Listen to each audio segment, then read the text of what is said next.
Now you wanna see me fall. From a quarter mile, I can see you at the call. Think about it, ring won't tell you what I saw.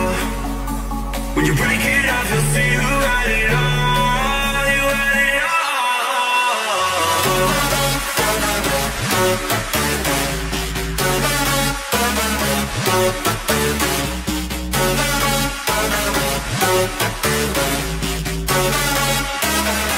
You said you wanted to fall into oblivion.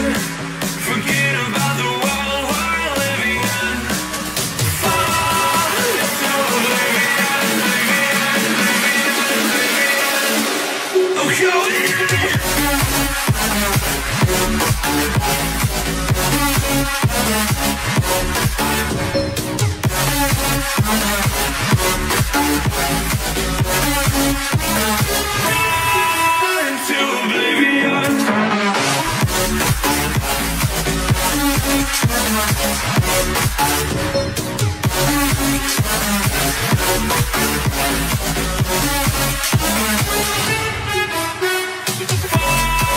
into oblivion. Forget about the world we're living in. Fall into oblivion, I'm going in.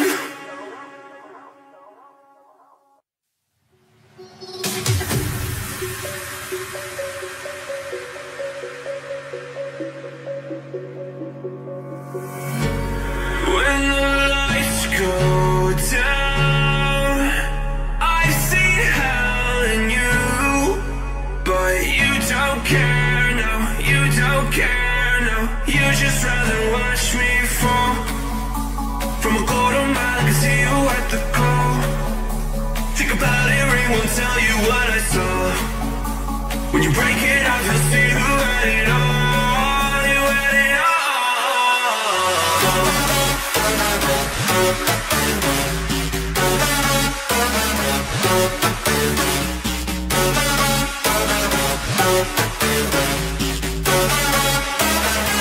You said you wanted to fall into oblivion. Forget about the world we're living in. Fall into oblivion, oblivion. Oh,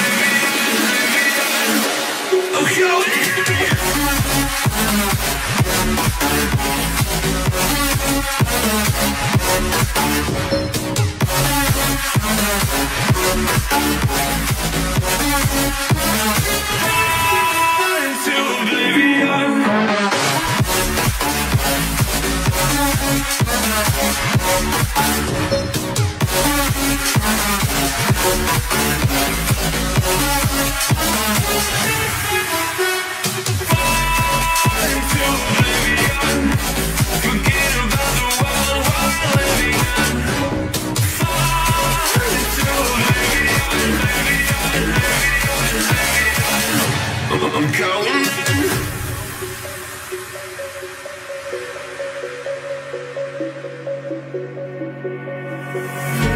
You can't fall asleep when you're counting stars. Get it together. Your mind can't sleep when you let it serve. But now you wanna see me fall. From a quarter mile, I can see you at the call. Think about it, ring won't tell you what I saw. When you break it up, you'll see who had it all. You had it all.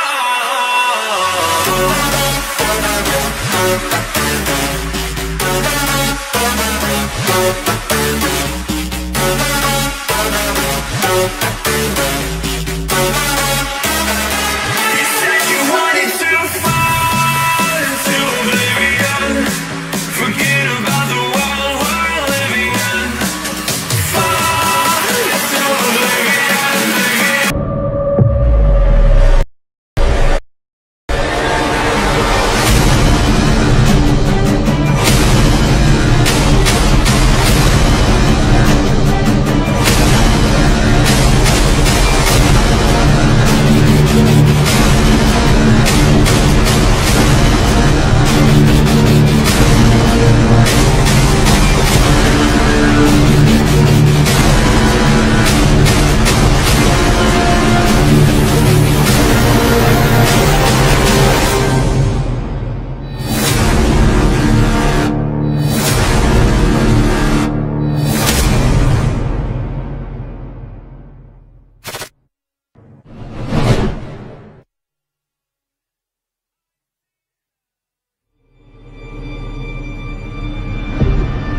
Ada gue juga Odi.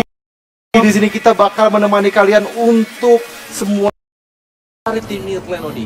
Iya benar-benar di sini Haritnya tidak bisa seefektifnya diinginkan sama The Prime, tapi sebagai gantinya Gord top global mereka itu benar-benar mendominasi di bottom lane. Jadi untuk sementara alfanya itu benar-benar berat banget untuk bisa ngontrol lane di bottom. Oke, memang kita mengingat Gord itu mempunyai damage yang cukup besar dari Kamehameha-nya. Iya. Tapi sebenarnya titik poinnya adalah proyektilnya. Iya, proyektilnya juga iya, penting ketika banget. dia terkena stun, itu dia bakal bisa mengeluarkan damage dengan maksimal. Tapi kalau dia nggak terkena stun, damage yang dikeluarkan itu mungkin agak sedikit ke spray gitu. Nggak semuanya masuk langsung ke tubuh Alpha.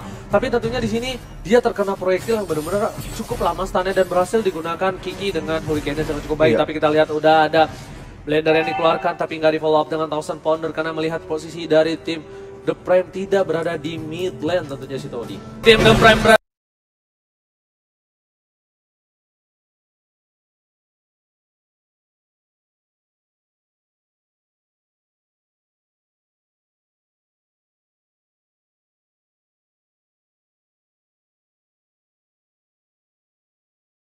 di mid lane, masih mendapatkan target pertama dari seorang Kuyang dan Slope masih berada di garis depan. Pada kami Arborenya, oh my god, berhasil mendapatkan triple stun. Iris juga harus mati. 3 hero dari Flashmob ID harus menuju yang kuasa. Di sana langsung dipulangkan ke rumahnya masing-masing. The Prime bahkan mengambil turret kedua di sini. Benar-benar cover walaupun buat play yang sangat luar biasa di sini buat The Prime. Mereka juga bakal berhasil mengamankan turret yang sudah berada di bagian atas. Untungnya Flashmob mereka punya respon yang sangat cepat. Masih di warnet menit 7 ini mereka masih bisa defensif, tapi mid lane mereka nggak boleh kehilangan sekarang. Mereka kesempatan terakhir mereka adalah di sini. Kita lihat Akai sudah datang ke mid lane mencoba untuk melakukan battle, tapi sudah ada turtle juga di bagian atas. Apakah The Prime bakal mencoba untuk mundur saja? Tapi ini kalau misalnya solusi dari gua adalah Iris, ini dia harus jadi inisiator. Kenapa? Wisdom ini harus jadi cover di mana Joe bakal jadi tank setup. Ketika Iris masuk dengan Spear of Alpha, ini Joe bisa mengeluarkan Avatar of Guardian. Sedangkan Wisdom harus menahan ultimate defense adjustment-nya untuk mengcover core dari tim Flashmob. Dan itu satu-satunya cara. Kenapa gue bilang mengcover? Ketika ada team fight, Clover pasti mengeluarkan zamannya. Ketika dia zaman, langsung gunakan defense adjustment untuk keluar dari zaman force itu, maksud saya. Ya harusnya bisa dilakukan, cuman kadang-kadang di sini terlalu terlambat juga. Memang kalau kita bilang koordinasi adalah satu hal yang sulit karena Mobile Legends itu bener-bener nge-kill orang cepet banget. Satu detik tiba-tiba hero lu hilang gitu. Kan nggak usah satu detik sih, nggak sengaja keselibet. Orang mah hilang. Orang aja hilang, makanya di sana kayak kadang-kadang Avatar of Guardian dengan channelingnya itu jelek banget kadang-kadang untuk bisa nge-cover. Apalagi kalau tadi tertangkap seperti tadi kita lihat Fariski mencoba untuk membantu ke depan, malah posisi dia jelek banget dan dia tertangkap lagi-lagi oleh Hurricane Dance. Oh, bolanya di sana mengenai Irish. Oh, zaman force mengenai 3 orang kali ini. Kiki berhasil mendapatkan seorang gasher. Tentu di sini Temos langsung masuk membunuh seorang gasher. Kita lihat dominasi dari The Prime masih berada di garis depan. Dan kita Rizky juga tidak berhasil membunuh seorang pria dengan deadly poison string-nya, Odi. Killing spree. Masih dikejar juga. Wow, dan kita lihat sini bakal menjadi momentum untuk Revo mengambil Lord pertama mereka. Ya, dan ini bahaya banget untuk di Capcom. Mereka dalam posisi yang kurang baik. 2 turret inhibitor sudah dihabiskan. Dan lagi-lagi ya, mereka bakal masuk ke dalam langsung di sini. Langsung aja Nexus-nya terbuka lebar. Benar banget. Lagi-lagi tim Capcom juga masih belum mendapatkan 1 turret pun ya, seperti game pertama tadi. Oh iya, bener-bener. Iya, bener di sini banget. gawat banget sih. Mereka kalau misalkan berhasil defense pun masih butuh 1 kali comeback lagi. Jadi nggak bisa hanya 1 kali defense yang baik aja. Mereka butuh 2 kali war berturut-turut. Benar banget. Dan kayak gue rasa itu juga butuh bantuan Lord sih. Dan kita lihat di sini dari goldnya sudah didominasi oleh tim Revo sebanyak 12.000. Wow, perbandingannya udah jauh banget sih. Ya, tapi ini masih bisa di-defend menurut gua. Mereka cuma perlu 1 Spear of Glory yang baik aja. Khususnya mungkin kalau Serenanya ketangkap atau Kaguranya ketangkap, itu bisa jadi momentum yang bagus. Tapi Benar, jadi masalah One, apakah mereka bisa ngebunuh One? Dan arrow yang bagus ke arah Groot, langsung dibuka aja. Groot tampaknya nggak bisa melakukan apa-apa, hilang langsung dari permukaan bumi. Tim Capcom mencoba untuk melakukan defense, tapi damage terakhir di tim Revo terlalu besar. Hurricane Dance hanya untuk memperlama game ini, tapi Nexus sudah setengah darah. dan Lord bahkan masih bisa ke kopi sebelah di sana untuk menghancurkan turret di tengah, tapi langsung aja Nexus berhasil dihancurkan dan tim Revo berhasil untuk menyamankan 2-0 masuk ke dalam qualifier final. Ya benar banget. Selamat untuk tim Revo berhasil menuju final nantinya. Benar. Sama tanpa ada kontes dari tim Armor Project. Diam-diam di sini Armor Project mulai disetir dan bahkan merugikan kematian Gus dan paling most contested di sana. Jadi gua mengerti banget bahwa di sini itu benar-benar mereka harusnya menghitung tinggi poin Akai. maaf itu lawannya Nexus gitu ya. Tapi di sini 10 detik punya kesempatan cukup dan Sin yang masih hidup. Oh my god, saya Nexus saya bakal dihancurkan. Secara itu untuk menyelesaikan game mereka. Cuma hanya dengan Makanya kalian tuh harus baik. Think about it, ring won't tell you what I saw. When you break it off, you'll see who had it all. You had it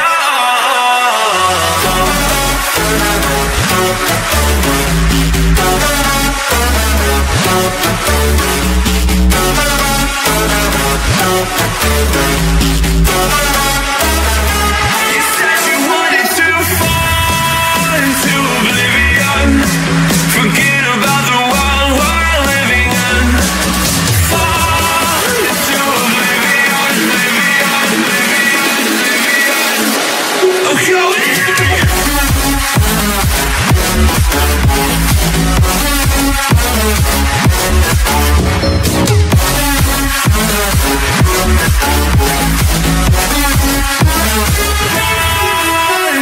oblivion.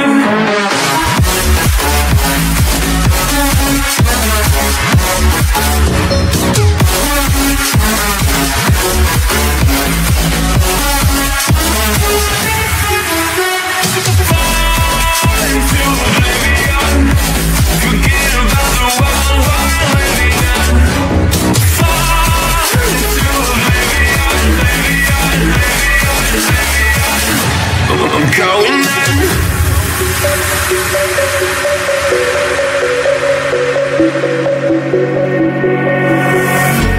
You can't fall asleep when you're counting stars. Get it together. Your mind can't sleep when you let it starve. And now you wanna see me fall. From a golden mile, I can see you wipe the call.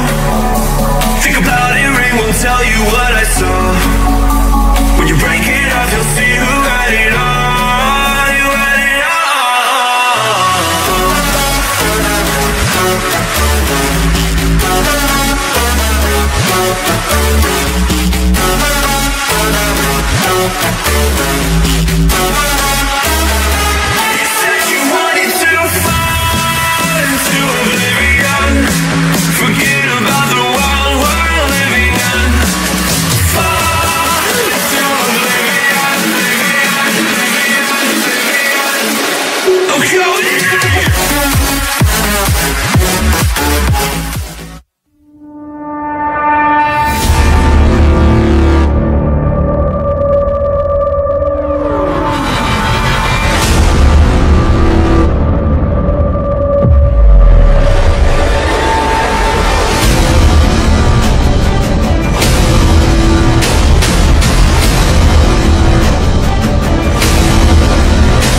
semuanya, apa kabar berada di rumah? Dan sekarang kita ada di online Qualifier MPL Season 3. Udah masuk ke season 3 di sini. Udah Season 3 ya? Iya, tiba-tiba loh. Gue merasa Makanya. padahal tahun baru berganti.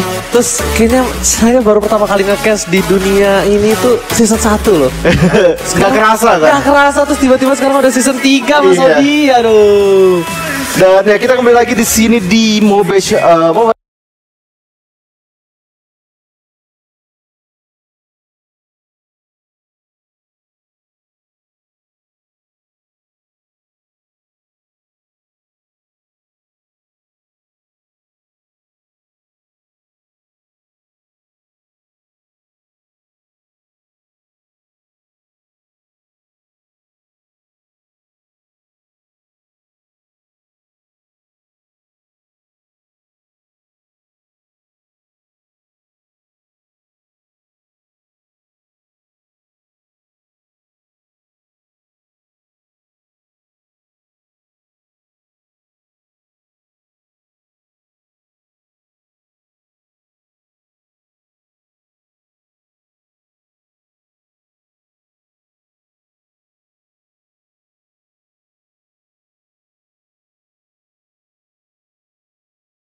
Skopnya dilepas. skopnya dilepas. Harusnya ngelihat.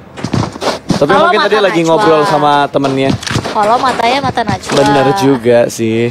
Oh ini antara perang wall ke wall ini ya. Yap. Bersebelahan dari Masih tim 13 dan juga menunggu 17. 13-17 cukup tipis dengan warna yang hampir sama dari warna nomor mereka. 17 ini posisi mereka kalau banget. 13 bakal datang dari arah yang berbeda di jalan, bakal lebih di pertarungan. Satu orang bakal down dari tim 13 kali ini.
actually put yourself really high up there. So Lapro Esports actually climbed up from the bottom, but sadly enough, they didn't qualify.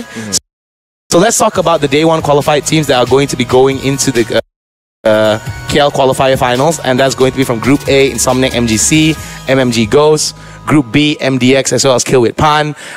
Group C, RRQ Malaysia, the only team to win 2 chicken dinners in a row. And Group D, Hasta La Vista, as well as Hype Esports.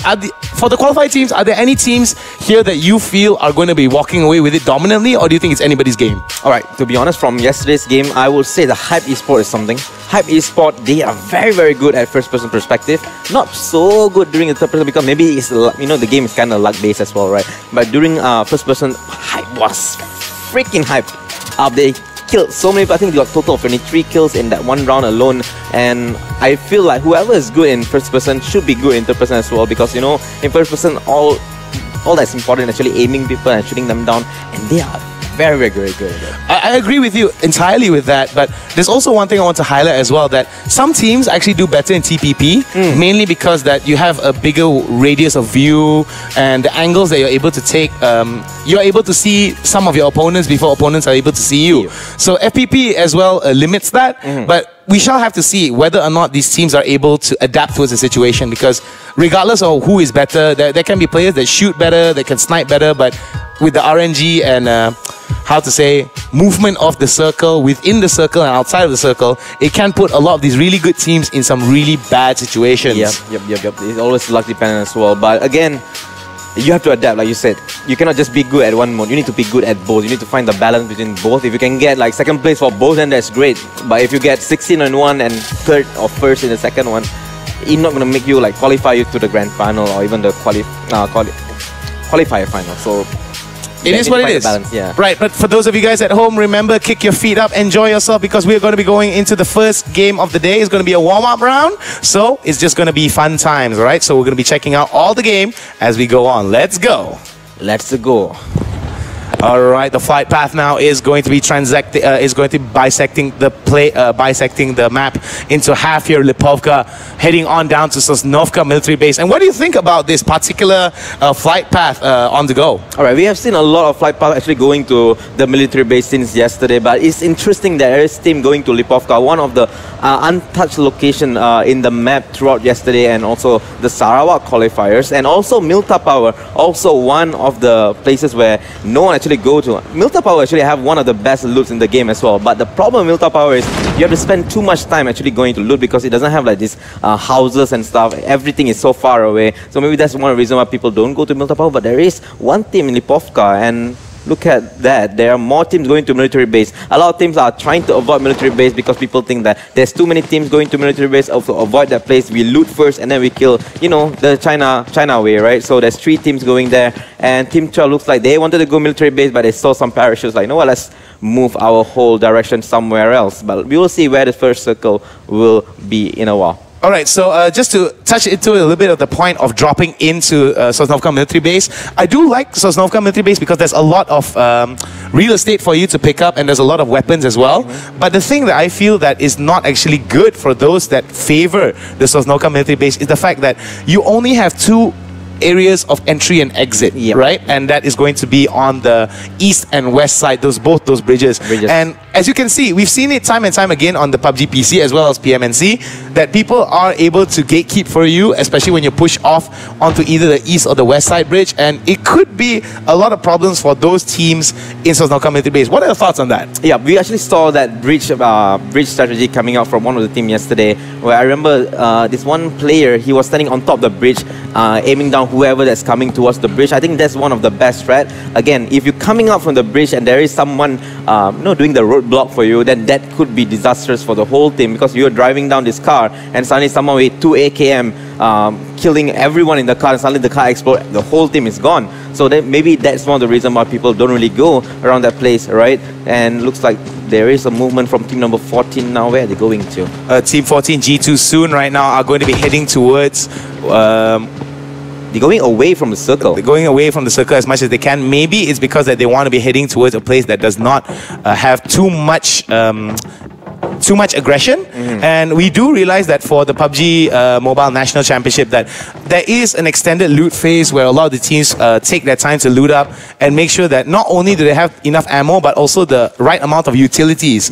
We saw that just now coming in from ESVG that they won't be able to get it. So it's going to be a fight. There might be a fight here going on from Extreme Savage Bravo as well as Hydra here. Oh, it seems that there might be a fight here. Oh, the barrel going in with that 4-scope. No shots yet.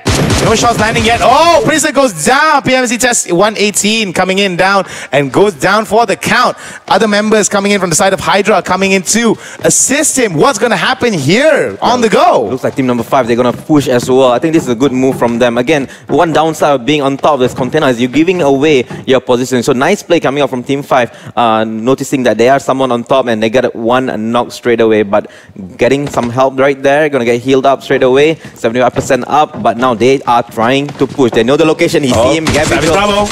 Savage Bravo now throwing up some of those shots coming in from the AKM, but he's going to be fired upon. Here it comes here as other members of Hydra now trying to fight it off. Oh, BBG now getting taken down. He goes down for the count, and it seems that that is going to be bad. The DP shots here. G now trying to get a good angle. Reloads. I don't know whether there could be a good time to reload here as Akmal comes in with the micro Uzi. Oh, the shots are not good, and he goes down to the ground on the go. He took too long to actually land a shot. He got the visual, but he couldn't get the kill. A bit too low, but now the flank comes from the back from another team member, and they might be able to clean up everyone, but there is 2 knock already. But can he find the other player? There's another team number 5 player at the back as well. He got visual, he gonna go for it, and he got destroyed straight away. And team it number 5 seems that it's going to be Extreme Savage Bravo that gets away with this, and they got it well. Sadly enough, Hydra now gets taken down for the count. Yep, and team number 5 will get all the loot that Hydra kind of get early on. So this is a very nice start from team number 5. 4 kills straight away for them, and they're going to continue to loot. This whole place belongs to them now. But let's talk a little bit about how ESVG actually handled that situation. They handled it really well. There were some really good barrel shots that were coming in, but sadly enough, Akmal as well as 44345 get taken down. And this could prove a problem for them. They're able to get 4 kills, but are those kills worth it when they hit towards the mid-game? Alright, if they can go to the mid-game and then they don't really fight people anymore and just wait for the last circle and then get kills from there and get a chicken dinner, then it will be fine. But having 2 men down this early, definitely a disadvantage for them. But again, they did get 4 kills super duper early and the whole location for them, so they will get a lot of loot. But again, Akmal, he had the vision. He took a bit too long to actually land his shot, so yeah, he went down pretty quickly. So the intruders are now going to be fighting off against team number 13, which is Konurayan, and there's going to be Yasnaya here. Very, very, very big fights coming in here, and it could be a bit of a problem for some of these teams because of the verticality of Yasnaya. I mean, very tight corners, tight alleys, and I mean, you play a lot of PUBG yourself. When you're coming into this kind of situation and you have your squad behind you, what is your approach and what are the things that you want to look out for? To be honest, in this scenario, all you need to do is just wait and wait and wait, because you know when people are so nearby, you don't know the location but hear the sound. Yeah, this is the thing. You need to wait, see the get everything, but he missed the shot. So now they know the position of team number 2 is going in. Will be able to get any kills. No, he's running away now, and he will get knocked. Oh, the fights are going to be coming in here. Tight spaces are going to be coming out. Kale now taking them down. And it's going to be 2 down coming in from the side of intruders. The intruders are intruding onto the side of Mixed Lajak here. And Mixed Lajak lajaking them down. And only 1 player surviving right there. And this team is a handicap team as well. Only 3 members instead of 4. And again, you need to be patient. But the guy, he had a few visual. You know, 3 people were approaching, but he chose the wrong guy to shoot. And he missed it as well. So the one small mistake there coming out from him, and that cost the whole team there. Intruders now only sense of redemption here coming in from the side of Nalofar, who is pretty close, but it seems that members of Mixed Lajak are pretty close by. If they decide to rush him and get a position on him, then it's going to be a very hard spot. What do you think? Should Nalofar go for the fight, or should he just nip everything in the bud and move on to another place? I think they just need to just play it safe right now, both for team number 1 and also team number 2. Just play it safe because there is another team around. They don't know, we know, but they need to know that you need to have some maps and maybe there's someone here as well. So we play it safe. If we go and hunt this guy down, or maybe team number 2, one of the last member thinking, you know what, maybe I should go and take revenge. If you go and take revenge and the other team destroy him, so you're not gonna get points from the placement. If you stay alive 5, and maybe you get like at least top 5 or top 6. That's great. You get a lot of points for your team. So just play it safe. You're alone. You don't want to do anything at this point in time. For now, just stay low. All right, so we're going to be checking it out here as we're looking at Pochinki now, coming in Malorians as well as team number 9, Garang Esports, are going to be fighting it out. It seems that one member has been taken out. There has been a little bit of fights that's happening. We shall have to see. Only a matter of time before the fight actually blows up. So we do see Pochikayo that's going to be on that top field there. And what do you think about Pochikayo's positioning relative to his team as well as ASV? I think ASV's positioning is much better. They are splitting up the team into 3 and 1. So there's one guy up here giving the vision, like, okay, this guy is right here, this guy right here. And they have a lot of firepower in that one little house right there. While in time of Team 9, one guy is running away. So I don't think his positioning is not that great. Because if he want to go in and help his team out, like back them out, it'll be a bit hard for him because it's a bit too far. And I'm not sure what gun you have to actually, like, if you're that far away, you want to have a really good gun that can attack from, like, that range. If you don't have, you better go closer to your team so that if anything goes out, if any team number 4, they rushed in, you have the time to actually go and back up your team as well. Some really good stuff there being shown by Joel throwing out that frag grenade there, and it seems that they have an indication of a rough estimation of location for the side of ASV, and it seems that Garang Esports now has a little bit of the initiative to start the fight out. We shall see how ASV is going to be handling this. Yeah, it's all about the nades now because they know exact positioning of the whole member. They just don't know that there's another guy on top. Yeah, that is the problem. The guy have the full vision up there, but now they know the location. So the 2 members of Team 9, they are actually going up there so that they can snipe one member of the team number 4 that's away from the team straight away. And let's see if that will work. All right, so hoping to see some crazy action here. Pochikayo now. I do like what Pochikayo is doing right here. He is trying to set up some line of sight here.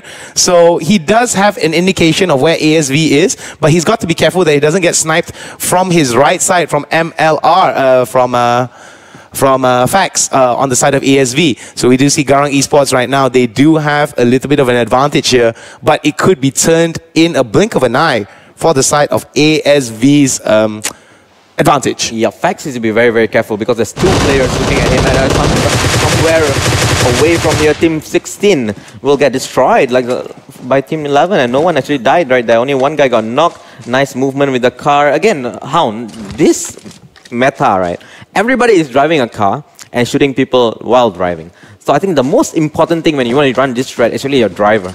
Your driver and the other players in the car, they need to have this very, very good communication going around so that they know, like, okay, my driver is going this way, so I need to turn this way, this way, this way, so that I can destroy them. So if you have a very, not bad, just okay driver, that strat might not work. But we can see a lot of teams actually doing that. Oh, but before that, though, sorry to cut you off, and it sees that TPP now in a little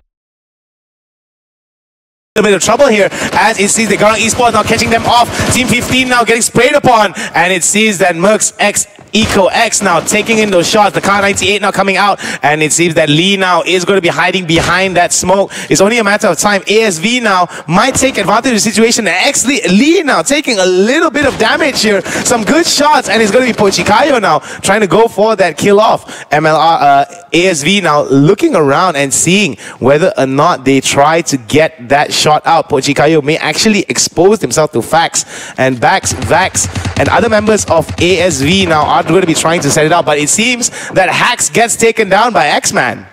Yeah, it was a bit sad for Team 15. They didn't know that Team 4 and Team 9 is in the middle right here, right? So they came in and suddenly both teams were trying to attack them. So very unlucky for Team 15 entering this compound, not knowing that there is already 2 teams shooting at each other. I think I heard a grenade there, or it's going to be smokes that are being dropped down. I think it's a very good choice. And as we can see from the top right corner of the minimap, we do see some movements here.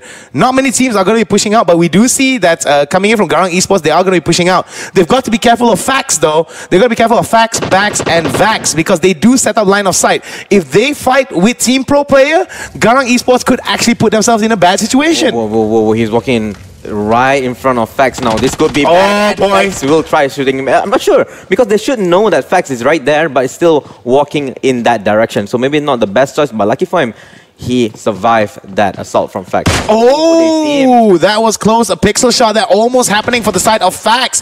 Mercs now trying to get a good shot, but this is where we were talking about this. Garang Esports, they pushed up, but it seems that ASV, they were able to hold down, and their patience is actually paying off for them. Yep. And now they need to be careful because they know someone is up there. Maybe they need to send one member up to that particular house, remove Fax, and then make a big rotation from the back to attack all the other rest of the member of Team 4. What do you think about the smokes that are being put down by Fax here? I think it's really good. It denies a lot of line of sight. It allows him to move and give a little bit of assistance. But they got to be careful because Poya from the side of Garang Esports is going to be going, and it could be a pincer move for them. Yep, and he will get rid of the whole Team 15. You just need to get rid of this one guy, and they will get that 2 knocks and also the